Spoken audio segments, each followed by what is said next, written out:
Students, स्वागत है आपका आपके अपने चैनल एमजीएम करियर इंस्टीट्यूट में। जैसा कि आपको पता है, हमारा जो टॉपिक है वो है हाइड्रोकार्बन, जिसके अंदर आज हम एल्कीन की बात करने वाले हैं। तो एल्केन के जो मेथड ऑफ प्रिपरेशन है और जो केमिकल रिएक्शन है उसको कंप्लीट करके हम आ पहुँचे हैं एल्कीन पर। तो एल्कीन को स्टार्ट करने से पहले अगर आपने हमारे चैनल को सब्सक्राइब नहीं किया है तो अभी सब्सक्राइब कर दें और बेल आइकन को प्रेस करना ना भूलें, ताकि आपको हमारे डेली लाइव लेक्चर्स का नोटिफिकेशन सबसे पहले मिले और आप अपनी स्टडी को कंटिन्यू रख पाएँ। तो चलिए स्टार्ट करते हैं alkene, second part of hydrocarbon. तो एल्कीन इज अनसेचुरेटेड हाइड्रोकार्बन, जो कि हमें पता है एल्केन ही एक ऐसा हाइड्रोकार्बन है जो कि सेचुरेटेड होता है। बाकी एल्कीन और एल्काइन दोनों क्या होते हैं, अनसेचुरेटेड होते हैं। जो जनरल फॉर्मूला है वो भी हमने पढ़ा हुआ है, CnH2n होता है। Hybridization carbon double bond carbon का हमेशा sp2 पाया गया है। एल्कीन का मतलब double bond. It is also called olefins, इन्हें ओलिफिन्स भी कहा जाता है। ओलिफिन्स वो होते हैं जो कि ऑयली लिक्विड बनाते हैं। क्या बनाते हैं? Oily liquid. तो आप चाहें तो इसके ब्रैकेट में क्या लिख सकते हैं, ऑयली लिक्विड भी लिख सकते हैं, क्योंकि ये ऑयली लिक्विड्स बनाते हैं, इसीलिए इन्हें ओलिफिन्स के नाम से जाना जाता है। तो चलिए स्टार्ट करते हैं method of preparation of alkene. तो for preparation of alkene we use the carbocation phenomena. कहने का मतलब, जब हमने एल्केन पढ़ा था, एल्केन को बनाना सीखा था, उसके पहले हमने किसको यूज किया था? फ्री रेडिकल को। उसी तरीके से जैसे ही हम एल्कीन को बनाना सीख रहे हैं, तो एल्कीन को बनाने के लिए हमें किसकी जरूरत पड़ने वाली है? कार्बोकेटाइन की। तो सबसे पहले हम किसकी बात करेंगे? कार्बोकेटाइन की बात करेंगे। तो चलिए स्टार्ट करते हैं कार्बोकेटाइन के बारे में। जनरेशन ऑफ कार्बोकेटाइन, कि आखिर जो कार्बोकेटाइन है उसको किस तरीके से जनरेट किया जाता है। क्लियर? तो कार्बोकेटाइन को जनरेट करने के कुछ मेथड्स हैं। पहला जो मेथड है वो है बाय हेट्रोलिसिस ऑफ बॉन्ड। कहने का मतलब बॉन्ड को हेट्रोलाइटिक तरीके से ब्रेक करना। कहने का मतलब अगर ये R है, ये Lg है। क्लियर? और हमने क्या किया, यहाँ पे R पे प्लस बना दिया और लिविंग ग्रुप है तो लिविंग ग्रुप निकल जाएगा और क्या बना देगा? Lg माइनस बना देगा। This is the carbocation. तो कार्बोकेटाइन को फॉर्म करने का तरीका क्या है? हेट्रोलाइटिक क्लीवेज करा दो। क्या करा दो भाई? हेट्रोलाइटिक क्लीवेज करा दो। तो चलो कुछ एग्जाम्पल ले लेते हैं। क्या एग्जाम्पल ले? मैंने लिखा यहाँ पे ROH। किसी स्टूडेंट ने कहा कि sir R plus OH minus हो जाएगा, पर मैंने कहा नहीं, बिल्कुल गलत है। क्यों गलत है? क्योंकि alcohol OH is a poor leaving group. अगर OH को निकालना है तो पहले इसे वाटर में कन्वर्ट करना पड़ेगा। किस में कन्वर्ट करना पड़ेगा? वाटर में कन्वर्ट करना पड़ेगा। किस तरीके से? अगर ROH है तो इसके सामने पहले क्या लाना पड़ेगा? H प्लस लाना पड़ेगा। H प्लस क्या करेगा? कौन ले लेगा H प्लस को? लोन पेयर ले लेगा। जैसे लोन पेयर लेगा क्या बना देगा? ROH2 प्लस बना देगा। It is the good leaving group, weak base. तो वीक बेस निकल जाएगा, लिविंग ग्रुप निकल जाएगा, क्या बना देगा? कार्बोकेटाइन फॉर्म कर लेगा। बोलो करेगा कि नहीं करेगा? उसी तरीके से अगर कहा जाए RNH2, क्लियर, कि sir R plus NH2 minus बना दो ना, क्या दिक्कत है? बट ऐसा मुमकिन नहीं है। क्लियर हुआ कि नहीं हुआ? पर अगर हम RNH2 को हम क्या करें भाई, हम RNH2 को क्या दे दें? H प्लस दे दें, तो वो क्या बना लेगा? वो बना लेगा RNH3 प्लस बना लेगा। NH3 प्लस भी नहीं निकल सकता, वो कभी भी R प्लस और NH3 नहीं बना सकता, क्योंकि NH3 is a strong base. और हमने कहा था जो वीक बेस होता है वही गुड लिविंग ग्रुप होता है। क्लियर है कि नहीं है? तो OH को निकालने का और क्या तरीका है, NH2 को निकालने का और क्या तरीका है? तो देखो ध्यान से, अगर ROH है और इसकी रिएक्शन हमने किसके साथ करा दी? टोसाइल क्लोराइड के साथ। टोसाइलेट आयन मैंने आपको पढ़ाया था। क्या होगा इसके अंदर कि अल्कोहल एज ए न्यूक्लियोफाइल इस पर अटैक करेगा और Cl को निकाल देगा। क्या बना देगा? ROH किसके साथ चला जाएगा? Cl के साथ HCl बन के निकल जाएगा और ये बन जाएगा ROTS। OTS is a very good leaving group, जो कि निकल जाता है और कार्बोकेटाइन फॉर्म कर लेता है। उसी तरीके से अगर आपको अमोनिया को निकालना है तो आपको क्या लेना पड़ेगा? 2 मोल ऑफ टोसाइल क्लोराइड लेने पड़ेंगे, 2 मोल ऑफ HCl निकल जाएंगे और क्या बन जाएगा? RN। इधर भी टोसाइल, इधर भी टोसाइल, और ये इजीली निकल जाएगा। बोलो निकलेगा कि नहीं निकलेगा? क्लियर हुआ कि नहीं हुआ? तो इस तरीके से हम हेट्रोलाइटिक तरीके से बॉन्ड ब्रेक कर सकते हैं और इजीली कार्बोकेटाइन फॉर्म कर सकते हैं। चलिए अगला मेथड क्या है कार्बोकेटाइन बनाने का, by attack of electrophile on multiple bond. कहने का मतलब अगर कोई आपको मल्टीपल बॉन्ड गिवन है, मतलब डबल बॉन्ड या ट्रिपल बॉन्ड गिवन है, और उस पर हमने किसका अटैक करा दिया, इलेक्ट्रोफाइल का। किस तरीके से होगा अटैक, जो डबल बॉन्ड है वो किस तरफ ब्रेक होगा, कहीं पर भी ब्रेक हो सकता है, इधर जहां ब्रेक होगा वहां माइनस बनेगा और जहां से होगा वहां प्लस बनेगा। तो ये माइनस किस पे अटैक करेगा भाई, इलेक्ट्रोफाइल पे अटैक करेगा, और जैसे अटैक करेगा क्या बना देगा, ये बना देगा यहाँ प्लस, और कहाँ जुड़ जाएगा, ये ई जुड़ जाएगा यहाँ पे। अरे ये कार्बोकेटायन बन गया कि नहीं बन गया, बोलो ये कार्बोकेटायन बना कि नहीं बना। तो कार्बोकेटायन हेट्रोलाइटिक तरीके से भी बनाया जा सकता है और इलेक्ट्रोफाइल का एडिशन करके भी बनाया जा सकता है। क्लियर। तो एग्जाम्पल की बात करें तो this is the CH2 double bond, CH2 कौन है सामने, इलेक्ट्रोफाइल, क्या हो जाएगा बॉन्ड अटैक, और ये बन जाएगा CH2 प्लस CH2 और इस पे जुड़ जाएगा E। बोलो कार्बोकेटाइन फॉर्म हो गया कि नहीं हो गया, दिस इज द कार्बोकेटाइन। समझ में आया कि नहीं आया। नेक्स्ट एग्जाम्पल हमने ले लिया है CH3 CH double bond CH2। Clear है कहानी, इलेक्ट्रोफाइल, बोलो है कि नहीं है।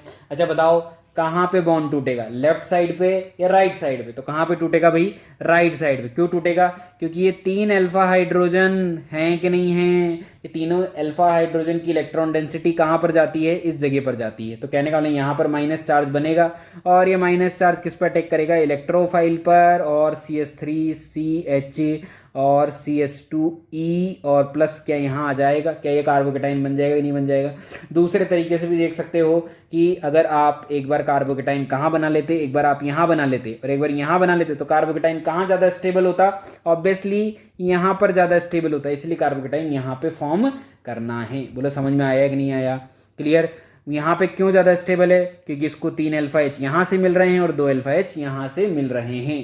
क्लियर। अगला एग्जाम्पल, अगर मैंने ले लिया MEO CH double bond CH2, आने वाला इलेक्ट्रोफाइल जुड़ेगा और कार्बोकेटाइन कहाँ फॉर्म होगा भाई, कार्बोकेटाइन बनेगा यहाँ पर। क्यों बनेगा यहाँ पर, क्योंकि देखो ध्यान से, अगर कार्बोकेटाइन यहाँ बनता है तो क्या कार्बोकेटाइन को मिल रहा है इसका प्लस R, बोलो मिल रहा है कि नहीं मिल रहा, प्लस R प्लस M लग रहा है कि नहीं लग रहा है। क्लियर है कहानी। पर अगर क्या आ जाता है, अगले एग्जाम्पल में आ जाता है NO2 CH double bond CH2 plus electrophile. अब बताओ कार्बोकेटाइन कहाँ बनना चाहिए, कार्बोकेटाइन बनेगा यहाँ पे, क्योंकि this is the minus R group. अगर माइनस R ग्रुप है तो कार्बोकेटाइन कहाँ बनेगा, दूर बनेगा। क्या आंसर आ जाएगा इसका आंसर आ जाएगा NO2 CH, यहाँ जुड़ जाएगा इलेक्ट्रोफाइल और यहाँ बन जाएगा कार्बोकेटाइन। बोलो बनेगा कि नहीं बनेगा, क्लियर हुआ कि नहीं हुआ। तो जब भी इलेक्ट्रॉन विड्रॉइंग ग्रुप आ जाए तो कार्बोकेटाइन को दूर बनाना है, जब डोनेटिंग ग्रुप आ जाए तो कार्बोकेटाइन को पास बनाना है। क्लियर। तो ये हमने बनाना सीखा किसको, कार्बोकेटाइन को। अब जो बनने वाला कार्बोकेटाइन है वो कौन कौन सी रिएक्शन करता है, तो रिएक्शन शोन बाय कार्बोकेटाइन। तो 3 तरह की रिएक्शंस होती है, रीअरेंजमेंट, एलिमिनेशन और कॉम्बिनेशन। क्लियर है कि नहीं है। तो चलिए 1 बाय 1 करके सबको पढ़ते हुए चलते हैं। क्लियर। अभी फिलहाल जो हमें काम है वो है रीअरेंजमेंट से, पर थोड़ा सा व्यू हम एलिमिनेशन का भी लेंगे और थोड़ा सा कॉम्बिनेशन का भी लेंगे। तो चलिए स्टार्ट करते हैं, रीअरेंजमेंट क्या होता है। क्लियर है कहानी। देखो ध्यान से, रीअरेंजमेंट क्या होता है कि जैसे कोई कार्बन बॉन्ड है, क्या है भाई, कोई कार्बन बॉन्ड है, ठीक। इस कार्बन के साथ, इसके साथ लगा हुआ है P, यहाँ लगा हुआ है Q और डैश पे लगा हुआ है R। क्या लगा हुआ है, R। और यहाँ पर है कार्बोकेटायन, क्या है यहाँ पे, कार्बोकेटायन है। बोलो है कि नहीं है। इसी तरीके से इसको नाम दे दिया है 1 नंबर, इसको नाम दे दिया है 2 नंबर। क्लियर। अब ये जो कार्बोकेटायन है ये रीअरेंज होना चाहता है, क्योंकि हम कौन सी रिएक्शन पढ़ रहे हैं, रीअरेंजमेंट। सपोज दैट कि जो कार्बोकेटायन है 1 से ज़्यादा स्टेबल है 2 पर। बोलो है कि नहीं है। तो कहने का मतलब 1 से कहाँ जाना चाहता है, वो 2 जाना चाहता है। तो 1 से 2 जाने के लिए क्या करना पड़ेगा, किसी भी एक ग्रुप को, चाहे तो P, चाहे तो Q, चाहे तो R, किसी भी एक ग्रुप को उठकर आना पड़ेगा। तो किसको उठकर आना पड़ेगा, सपोज हम मान लेते हैं कि P उठकर इधर की तरफ आ रहा है। अगर P उठकर इधर की तरफ आता है तो क्या बनाएगा, एक ट्रांजिशन स्टेट बनाएगा कुछ इस तरीके से कि C, ठीक है। वेज पे कौन था भाई, Q, डैश पे कौन था भाई, R, वेज पे कौन था, ये मिथाइल, और यहाँ पर भी मिथाइल। बोलो था कि नहीं था। और जो P है वो इधर से बॉन्ड तोड़ रहा है, इधर की तरफ बॉन्ड जोड़ रहा है, तो पार्शियली पॉजिटिव यहाँ पर भी आ जाएगा और पार्शियली पॉजिटिव यहाँ पर भी आ जाएगा। This is the 3 member cyclic transition state. Finally क्या होगा कि बॉन्ड जो है वो यहाँ से टूट जाएगा। बोलो टूटेगा या नहीं टूटेगा? और जैसे ही टूटेगा तो यहाँ आ जाएगा प्लस, प्लस के साथ वेज पे कौन है क्यू, डैश पे कौन है आर, इस कार्बन पे कौन कौन आ चुका है, एक तरफ पी, डैश पे मिथाइल, वेज पे मिथाइल। बोलो बन गया कि नहीं बन गया? क्लियर है ना? तो ऐसा तभी पॉसिबल है जब बनने वाला कार्बोकेटाइन ज़्यादा स्टेबल हो। कहने का मतलब इस कार्बोकेटाइन को 1 से ज़्यादा स्टेबिलिटी कहाँ पे मिल रही हो? 2 पे मिल रही हो। क्लियर है कहानी? तो कुछ नोट पॉइंट पे चर्चाएं कर लेते हैं। नोट पॉइंट में क्या लिखा जाए कि क्या कार्बोकेटाइन 1 से 2 पर शिफ्ट हुआ है, तो इसीलिए इसे 1-2 शिफ्ट कहा जाता है। अच्छा, 1 से 3 भी शिफ्ट हो सकता है क्या? नहीं हो सकता। 1 से 3 अगर शिफ्ट होता तो कितने मेंबर की साइक्लिक ट्रांजिशन स्टेट बनती? 4 मेंबर की, जो कि स्टेबल होती है। तो अगर वो स्टेबल हो गई तो फिर ये प्रोडक्ट बनेगा ही नहीं। इसीलिए हमेशा 1 से 2 की तरफ शिफ्टिंग होती है, क्योंकि 1 से 2 पे शिफ्टिंग होने पर 3 मेंबर साइक्लिक ट्रांजिशन स्टेट बनती है, जो कि हाईली अनस्टेबल होती है और तुरंत टूट के दूसरा कार्बोकेटाइन फॉर्म कर लेती है। तो ये हो गया पहला पॉइंट। दूसरा पॉइंट हमने पढ़ा है 3 member cyclic transition state. Third point की बात करें तो क्या लिखें? रीअरेंजमेंट। क्या रीअरेंजमेंट क्यों होता है? Rearrangement takes place. क्या? Rearrangement takes place only when transition state is stabilised. क्या? Transition state is stabilised. या फिर हम दूसरी लैंग्वेज में कहें कि जो रीअरेंज्ड जो कैटायन है, कहने का मतलब जो कैटायन बन रहा है रीअरेंज होके, वो क्या होना चाहिए? मोर स्टेबल होना चाहिए। More stable then present cation. Clear है कहानी? क्या? कि जो रीअरेंज वाला कार्बोकेटाइन बन रहा है वो प्रेजेंट कैटायन से ज्यादा स्टेबल होना चाहिए। क्लियर है कहानी? चलिए पॉइंट नंबर 4 पे आ जाते हैं। अब बात करें किसकी?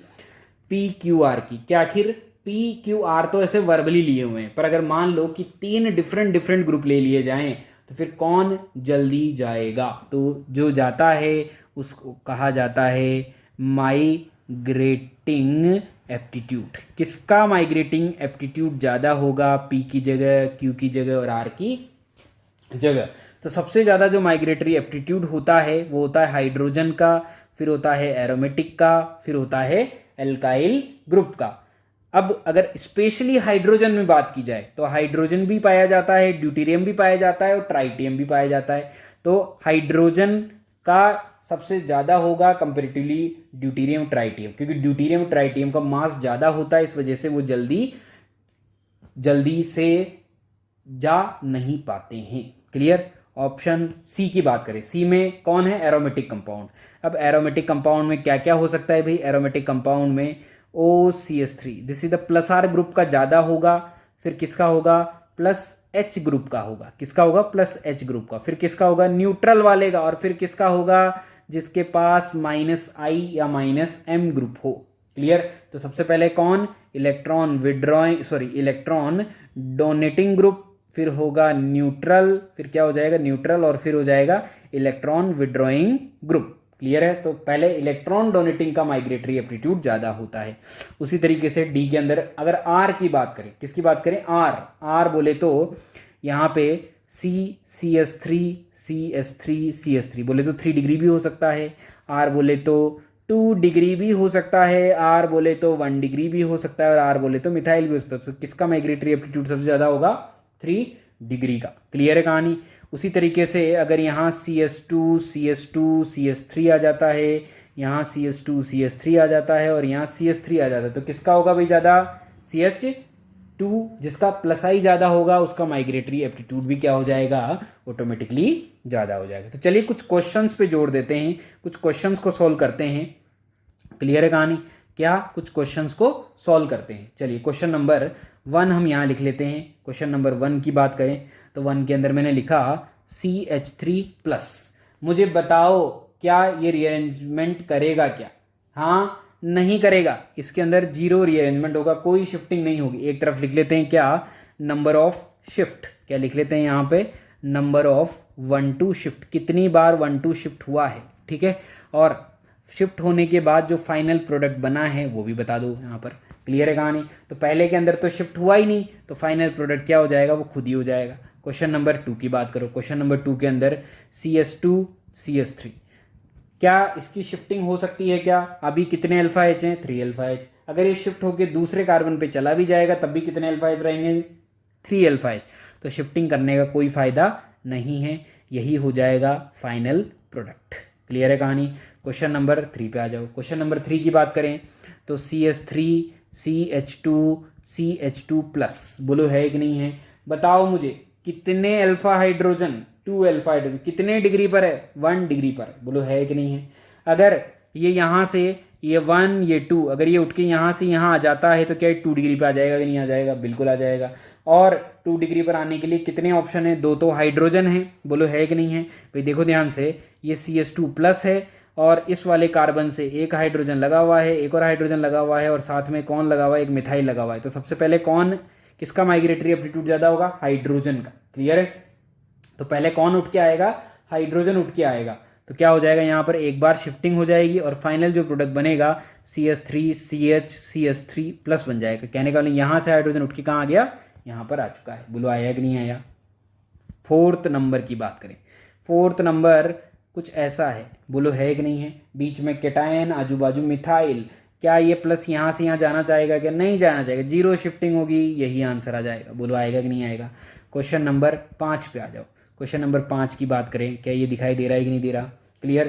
क्या ये यहाँ से यहाँ जाना चाहेगा कि नहीं जाना चाहेगा? क्या यहाँ पर हाइड्रोजन है क्या? तो बताओ। सबसे पहले क्या हो जाएगा? हाइड्राइड शिफ्ट हो जाएगा। बोलो होगा कि नहीं होगा? अगर हाइड्राइड शिफ्ट होता है तो क्या ये प्लस बन जाएगा नहीं बन जाएगा? अच्छा ये कितने डिग्री पर था? 1 डिग्री पर। ये कितने डिग्री पर चला गया? 2 डिग्री पर। क्या फिर से हो सकता है क्या शिफ्ट? हाँ, यहाँ पर हाइड्रोजन है, ये उठ के यहाँ आ जाएगा।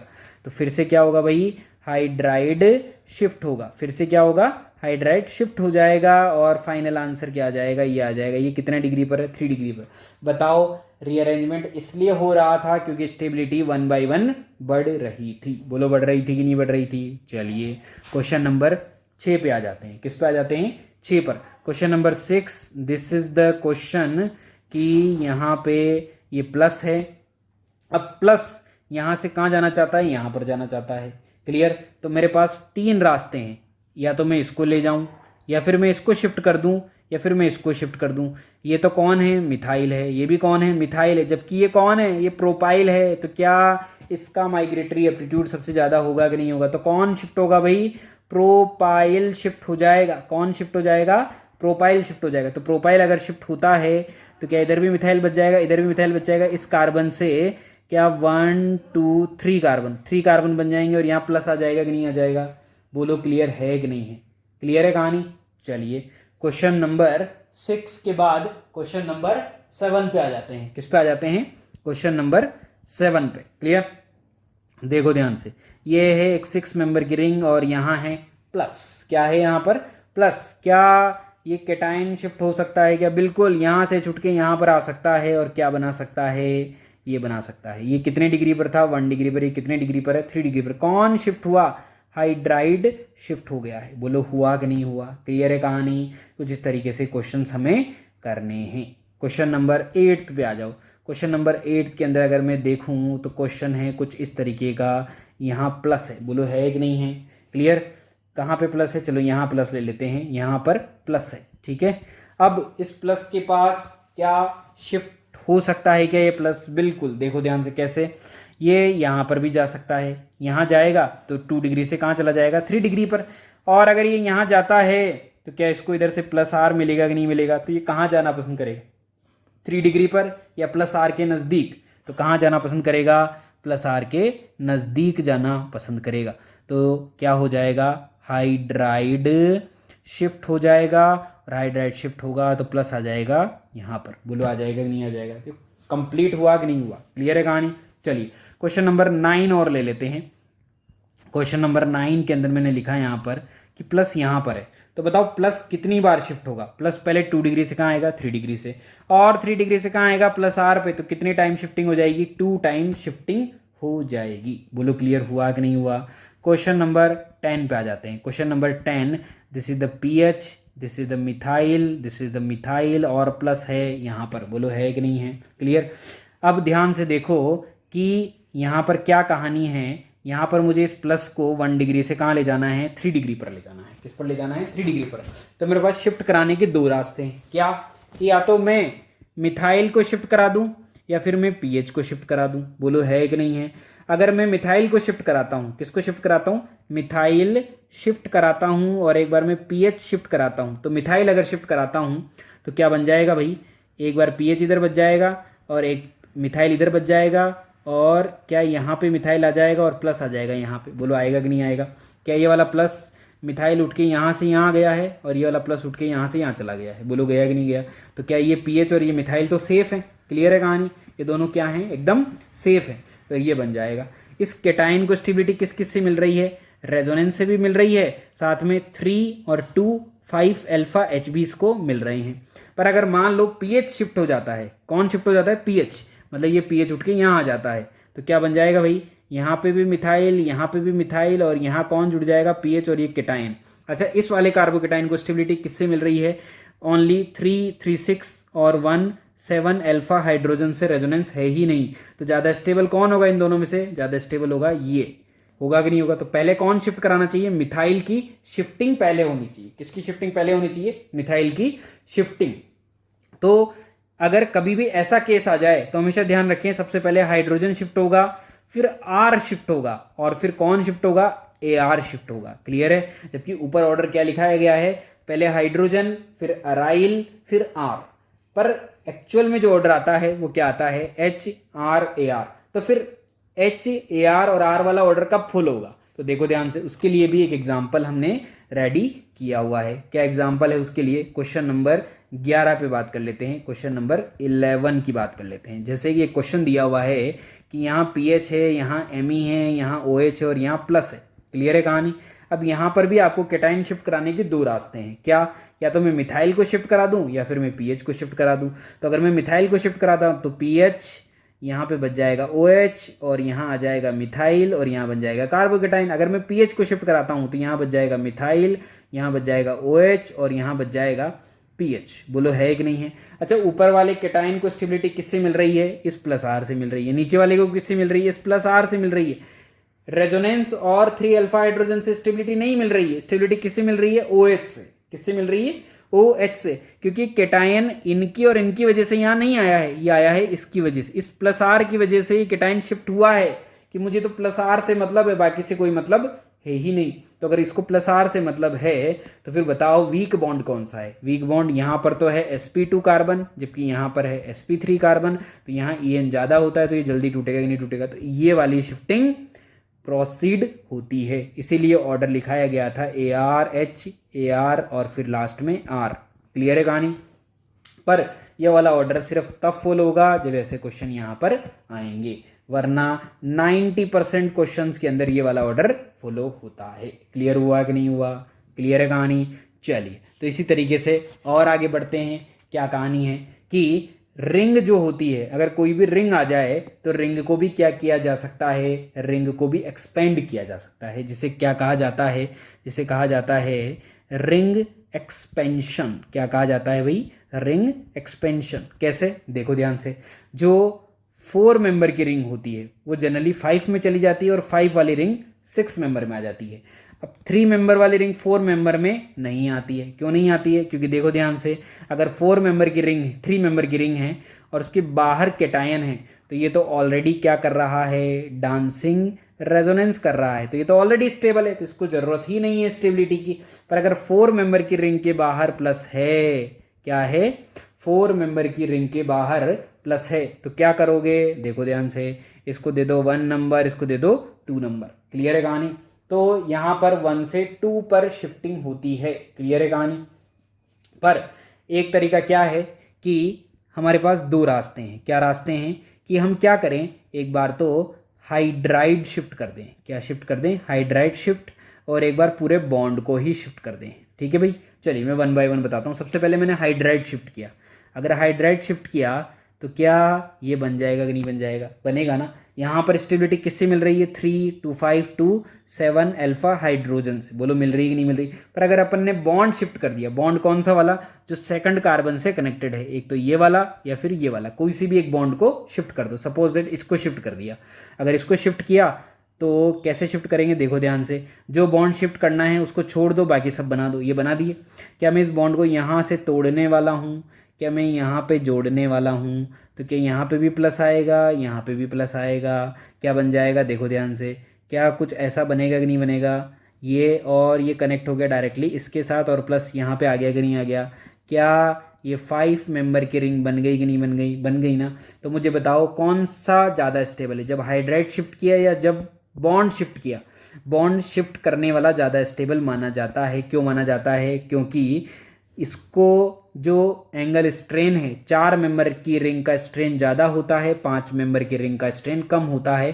तो कहने का मतलब रिलीफ इन एंगल स्ट्रेन ही इस रिंग एक्सपेंशन का ड्राइविंग फोर्स है। यहाँ पर रिंग क्या हो चुकी है, एक्सपेंड हो चुकी है। रिंग क्या हो चुकी है भाई, एक्सपेंड हो चुकी है, रिंग का एक्सपेंशन हो गया है। क्लियर है कहानी। तो 4 मेंबर की रिंग 5 में चली जाती है। इसी तरीके से अगर 5 मेंबर की रिंग आप ले लेते हैं तो 5 मेंबर की रिंग भी क्या चली जाती है, 6 मेंबर में चली जाती है। किस तरीके से देखो ध्यान से, जिस बॉन्ड को तोड़ना है उसको मत बनाओ, इसको तोड़ना है, कहाँ जोड़ना है, यहाँ पे जोड़ना है। तो क्या प्लस यहाँ बना दूँ, ना बना दूँ, क्या ये 6 में कन्वर्ट हो गई कि नहीं हो गई, तो क्या हो गया, रिंग एक्सपेंशन हो चुका है। क्लियर है कहानी, आया समझ में। 6 मेंबर की रिंग 7 मेंबर में नहीं जाती है, क्योंकि 7 मेंबर की रिंग अनस्टेबल होती है। पर अगर 6 मेंबर की रिंग कुछ ऐसे आ जाए, क्या आ जाए, कुछ ऐसे आ जाती है कि यहाँ प्लस आ जाता है और यहाँ NH2 या OH आ जाता है। क्लियर है, मतलब यहाँ एक ऐसा ग्रुप आ जाता है जो कि क्या कर रहा है, प्लस आर कर रहा है। तो 6 मेंबर की रिंग भी किस में चली जाती है, 7 मेंबर में चली जाती है। वो कुछ ऐसा बना लेती है कि रिंग एक्सपेंड हो जाएगा, यहाँ NH2 है या फिर OH है, और केटाइन कहाँ आ जाएगा, यहाँ पे आ जाएगा। बोलो आएगा कि नहीं आएगा। क्लियर है कहानी। तो इस तरीके से ये बना लेती है। उसी तरीके से और आगे बढ़ते हैं। ये तो बात हुई रिंग एक्सपेंशन की। रिंग कॉन्ट्रैक्शन भी हो सकता है। रिंग कॉन्ट्रैक्शन कहने का मतलब रिंग छोटी भी हो सकती है। क्लियर। इन जनरली अगर बात करें तो 4 मेंबर की रिंग 3 मेंबर में चली जाती है, 7 मेंबर की रिंग 6 मेंबर में चली जाती है। क्लियर है। 6 मेंबर की 5 मेंबर में नहीं जाती है। ठीक, तो चलो देखो ध्यान से क्या होगा कहानी, कि अगर 4 मेंबर की रिंग है और 4 मेंबर की रिंग के बाहर नहीं, उसके ऊपर ही प्लस दिया हुआ है, तो किस में चली जाएगी, 3 मेंबर में चली जाएगी। कैसे जाएगी भाई, देखो ध्यान से। इस प्लस के जस्ट पास वाला क्या कार्बन ये है, क्या ये है, दोनों कार्बन है। तो आप चाहो तो इस बॉन्ड को भी तोड़ सकते हो, चाहो तो इस बॉन्ड को भी तोड़ सकते हो। तो जिसको तोड़ना है उसको मत बनाओ, बाकी सबको बना दो। तो चलिए मैं तोड़ने वाला हूँ किसको, इस वाले बॉन्ड को। तो क्या मैं इसको यहाँ से तोड़ूंगा, क्लियर है, और जहाँ केटायन है वहाँ जोड़ूंगा। तो क्या एक बार प्लस यहाँ पर भी आ जाएगा, एक बार प्लस यहाँ पर भी आ जाएगा। फाइनली क्या होगा भाई, जहाँ पहले प्लस था वहाँ तो हट जाएगा, और जहाँ नहीं था वहाँ आ जाएगा। तो क्या कंप्लीट कुछ ऐसा बन जाएगा, बोलो बनेगा कि नहीं बनेगा। बनेगा। जिसको मैं कैसे लिख सकता हूँ, जिसको मैं लिख सकता हूँ कुछ इस तरीके से। बोलो लिख सकते हैं कि नहीं। अरे ये डांसिंग रेजोनेंस कर रही है कि नहीं कर रही है। क्लियर है कहानी। तो अगर 7 मेंबर की रिंग आ जाए और 7 मेंबर की रिंग के बाहर नहीं, ऊपर ही प्लस हो, जस्ट ऊपर होगा तभी कॉन्ट्रैक्शन होगा, और रिंग के बाहर प्लस होगा तो एक्सपेंशन होगा। क्लियर है, ये बिल्कुल माइंड में रख के काम करें। तो रिंग पे प्लस आ जाए तो इजीली 6 मेंबर की रिंग और बाहर क्या बन जाएगा, प्लस बन जाएगा। क्लियर है कहानी भाई। तो रिंग के बाहर प्लस तो रिंग एक्सपेंशन होगा, रिंग पे ही प्लस तो रिंग कॉन्ट्रैक्शन होगा। क्लियर। तो ये रिंग एक्सपेंशन भी हो गया, रिंग कॉन्ट्रैक्शन भी हो गया। चाहे रिंग एक्सपेंशन हो चाहे रिंग कॉन्ट्रैक्शन हो, हमेशा शिफ्टिंग 1-2 ही होती है। तो रीअरेंजमेंट के अंदर हमने कार्बोकेटाइन की क्या पढ़ी, शिफ्टिंग पढ़ी। कार्बोकेटाइन का क्या पढ़ लिया हमने, रीअरेंजमेंट। कि कार्बोकेटाइन का रीअरेंजमेंट कैसे होता है, कि अगर उसको स्टेबिलिटी मिल रही है तो वो क्या हो जाता है, रीअरेंज हो जाता है। क्या हो जाता है भाई, वो रीअरेंज हो जाता है। अब वो रीअरेंज रिंग एक्सपेंशन की फॉर्म में भी हो सकता है, रिंग कॉन्ट्रैक्शन की फॉर्म में भी हो सकता है। और आगे बढ़े नेक्स्ट रिएक्शन। जैसे मैंने आपसे कहा था कि नेक्स्ट जो रिएक्शन होती है सेकंड, वो होता है क्या, कॉम्बिनेशन। क्या होता है भाई सेकंड, कॉम्बिनेशन। सबसे पहला तो क्या था, रिंग रीअरेंजमेंट था। सबसे पहला क्या था, रीअरेंजमेंट था, और दूसरा जो है वो क्या है, कॉम्बिनेशन है। कॉम्बिनेशन का क्या मतलब है कि कोई भी न्यूक्लियोफाइल हो, ठीक है, ये किसके प्रेजेंस में होता है? जैसे मान लो कि कार्बोकेटाइन है, किसकी बात कर रहे हैं भाई? कार्बोकेटाइन। तो कार्बोकेटाइन का क्या हो सकता है? कॉम्बिनेशन भी हो सकता है। जैसे मान लो कि यहाँ कोई न्यूक्लियोफाइल आ गया, क्या आ गया यहाँ पे? न्यूक्लियोफाइल। न्यूक्लियोफाइल की फॉर्म में वाटर भी हो सकता है, एल्कोहल भी हो सकता है, कुछ भी हो सकता है। क्या होगा? वो यहाँ पे अटैच हो जाएगा। This is the combination. Clear है कहानी? तो यहाँ जुड़ जाएगा न्यूक्लियोफाइल, यहाँ CH3, यहाँ CH3। ये कार्बन जो है वो क्या है? ये कार्बन sp3 है। तो आप इसे टेट्राहेड्रल फॉर्म में भी सेट कर सकते हो। क्लियर है कहानी?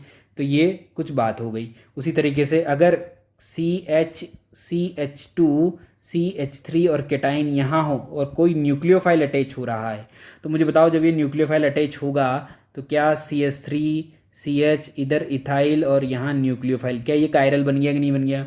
अगर ये कायरल बन गया तो इसका मतलब इसके R और S दोनों प्रोडक्ट बनेंगे कि नहीं बनेंगे? इनइंशोमर्स बनेंगे कि नहीं बनेंगे? बनेंगे ना। तो ये क्या बन जाएगा? इनइंशोमर बन जाएगा। क्लियर है कहानी? चलिए, उसी तरीके से थर्ड रिएक्शन थी उसका नाम था क्या? एलिमिनेशन। क्या नाम था भाई उसका? एलिमिनेशन। जो एलिमिनेशन रिएक्शन है वो किसके प्रेजेंस में होती है? वो हमेशा बेस के प्रेजेंस में होती है। तो देखो ध्यान से, क्या होगा एलिमिनेशन रिएक्शन के अंदर कि मैं कोई एग्जांपल ले लेता हूँ कि मैंने लिखा CH3 CH3 और ये केटायन है। ये केटायन जो है वो एलिमिनेट हो सकता है किस तरीके से कि अगर मैंने कोई बेस ले लिया OSO3H। क्लियर? जो OSO3H है वो अपना H निकालने आया है, तो कहाँ से निकालेगा? केटायन के जस्ट पास वाला कार्बन अल्फा अल्फा। तो कहाँ से निकालेगा? ये यहाँ से निकालेगा। ठीक है? कहाँ से? अल्फा। ठीक है? अब इसे अल्फा बोला है, अगर इसको अल्फा बोलते हो तो फिर ये क्या हो जाएगा? बीटा हो जाएगा। तो अपन ने क्या निकाला? अल्फा से या फिर बीटा से हमने H निकाला। H निकालते ही क्या बन जाएगा? H2SO4 बन जाएगा। और जैसे इसने H निकाला, इस कार्बन के ऊपर क्या आ गया भाई? इस कार्बन के ऊपर आ चुका है नेगेटिव चार्ज, और नेगेटिव पॉजिटिव क्या कर लेंगे? बॉन्ड बना लेंगे। बोलो बनाएगा कि नहीं बनाएगा? एल्कीन बन गया कि नहीं? एलिमिनेशन हो गया कि नहीं हो गया? हाइड्रोजन का निकलना क्या कहलाता है? एलिमिनेशन कहलाता है। क्लियर है कहानी? एक और एग्जाम्पल ले लेते हैं। क्या एग्जाम्पल? कि ये रहा कार्बोकेटाइन। अब H कहाँ कहाँ से निकाला जा सकता है? यहाँ से भी निकाला जा सकता है, यहाँ से भी निकाला जा सकता है, यहाँ से भी निकाला। यहाँ से निकालो चाहे यहाँ से निकालो, बात एक है, पर यहाँ से निकालने की बात डिफरेंट रहेगी। तो अगर पहले हम कहाँ से निकालते हैं भाई? पहले हम निकालते हैं इस जगह से। अगर इस जगह से H निकालेंगे तो क्या ये बन जाएगा? और अगर इस जगह से H निकालते हैं तो क्या ये बन जाएगा कि नहीं बन जाएगा? अरे दो तरह की एल्कीन बन गई। कौन सी एल्कीन ज़्यादा स्टेबल है? ये वाली एल्कीन। इसके पास 3 6 और 3 9 अल्फा हाइड्रोजन है, जबकि इसके पास 3 और 5 अल्फा हाइड्रोजन है। तो ये क्या है? मोर स्टेबल है। ये क्या है? लेस स्टेबल है। जो मोर स्टेबल होती है उसे सेट जेफ एल्कीन कहा जाता है। क्या कहा जाता है इसको? सेट जेफ एल्कीन कहा जाता है। और जो लेस स्टेबल होती है उसे हॉफमैन एल्कीन कहा जाता है। जो सेट जेफ एल्कीन है इसका दूसरा नाम जेटसेव भी होता है, जेटसेव एल्कीन। क्लियर है कहानी? क्या नाम होता है? जेटसेव। तो जब भी हम एलिमिनेशन रिएक्शन पढ़ेंगे तो वहाँ पे किसका फॉर्मेशन होगा? एल्कीन का, क्योंकि अभी हम सिर्फ कार्बोकेटाइन की रिएक्शन पढ़ रहे हैं। कार्बोकेटाइन की रिएक्शन से हमने क्या बनाना सीखा? एल्कीन। और मैंने कहा था कि एल्कीन को पढ़ने से पहले हमें किसकी जरूरत पड़ने वाली है? कार्बोकेटाइन, क्योंकि कार्बोकेटाइन क्या बनाने में हेल्प करेगा? एल्कीन या एल्काइन बनाने में हेल्प करेगा, जैसे कि यहाँ पे कर रहा है। किसके अंदर? एलिमिनेशन रिएक्शन के अंदर। तो एलिमिनेशन रिएक्शन के अंदर हम क्या बनाना सीखेंगे कि कौन हॉफमैन है, कौन सेटजेफ है, कौन ज़्यादा स्टेबल है, कौन कम स्टेबल है। इस तरह की रिएक्शंस की हम वहाँ पर बात करने वाले हैं। तो थैंक यू स्टूडेंट्स। यहाँ तक हमने कार्बोकेटाइन की जितनी भी रिएक्शंस थी, जितनी भी इनके जनरेशन थे, वो सब कंप्लीट कर लिए हैं। 3 टाइप की रिएक्शन शो करता है कार्बोकेटाइन। रीअरेंजमेंट कर सकता है, ठीक, एलिमिनेशन कर सकता है और कॉम्बिनेशन भी कर सकता है। क्लियर है कहानी? तो ये सब हमने कंप्लीट कर लिए हैं। इसी के साथ कार्बोकेटाइन कंप्लीट हो गया। अब नेक्स्ट टाइम पे हम पढ़ेंगे method of preparation of alkene. किसकी हेल्प से? कार्बोकेटाइन की हेल्प से। तो थैंक यू स्टूडेंट।